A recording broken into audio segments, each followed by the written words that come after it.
আশরাফুল ইসলাম। বলছি পাগল হয়ে গেছো নাকি? আমি তো পাগল হই। সকালবেলা তো আমার কইছো আমার লগে দেখা করবা। হ্যাঁ, কানের চাপে একেবারে ভুলে গেছিলাম। দুপুরে কি খাইছেন নাকি ওইটাও মনে নাই? খাওয়ানোর কথা তো একেবারে ভুলে গেছিলাম। যাও বাড়িতে যাও। ভাবি আমার জলদি জলদি খাইতে দাও, অনেক ক্ষুধা পেয়েছে। এই ওয়েট ওয়েট ওয়েট, সে ময়লা নিয়ে আমাদের টেবিলে বসছেন কেন খেতে? খেতে থেকে আইছি তো। আপু এখন কি চাষা বসার সাথে এক টেবিলে বসে আমাদের কি খেতে হবে? এই তোর কি মিনিমাম কমন সেন্স তাই? আজকে অনেক কাজ করছি, অনেক ক্ষুধা পাইছে। চাই এখনই খাইয়া উঠে যাবো। তোর এখন খাওয়া লাগবে না, তো তুই পরে খাবি। মেহমানরা আগে খেয়ে নে, তারপর ও যা। তোমার কথা শুনলো না, পেট ভরে গেছে।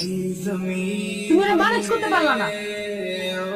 আজকে তুমি তোমার ভাইয়ের লগে গিয়ে আমগো বিয়া ব্যাপারে কথা বলো। হ্যাঁ, আজকে কোন ভাইজান একটা জরুরি কথা ছিল। কি এমন জরুরি কথা? ভাইজান আমি বিয়া করতে চাই। এই তুই বেকার, কোনো কাজ কাম করস না, তোর কাছে মেয়ে দিব কে? এসব তুমি কি কইতাছো ভাইজান? আমি বেকার হইতে যাবো কেন? আমি খেত খামারের সব কাজ কাম তো আমিই করি। আচ্ছা তুমি মায়া দিব কেটা? আমি একটা মেয়ের পছন্দ করি। ভাবি ভাইজান দেখো কাগজ লয়ে আইছি। এই কাজের লোকটাকে কিছু টাকা দিয়ে দাও তো। আরে না না, দিচ্ছে যখন খুশি হয়ে নে না। তাহলে কি কইতাছো তুমি? তুই আমার আমাকে কেন ভাবে বলছিস? কাজের লোক কাজের লোকের মতো থাকবি। ও আমার ছোট ভাই, তুই দাঁড়িয়ে আসিস কেন? বাজারে যা, তাদের যা।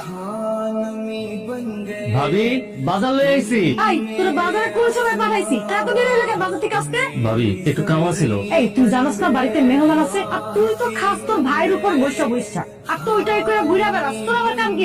আমগো খেতে খামারের যত কাম কাজ আছে সব তো আমিই করি, আর তোমার আর ভাইজানের কত কাম তো আমিই করে দেই। একে তো তোর একটা কাজ দিছি, সেটা তো ঠিকঠাক মতো করছ না, তার উপর তুই আমার মুখে মুখে তর্ক করতেছস।